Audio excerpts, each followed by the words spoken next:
Det er afgørende for ham, hvor stor en chance det er. Nej. Der er ingen åbning i første omgang. Sendels. Men i anden del er Daniel Agger. Daniel Agger kroner en meget, meget flot indsats, hvor han har begået en enkelt fejl, som kunne være blevet dyr.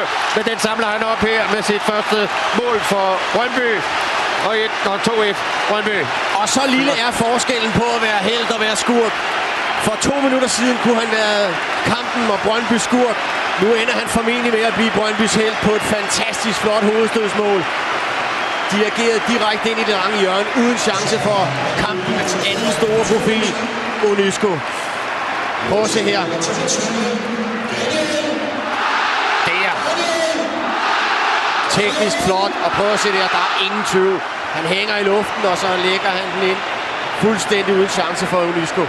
Kommer kolossalt højt op i sine hovedstød, Daniel Agger.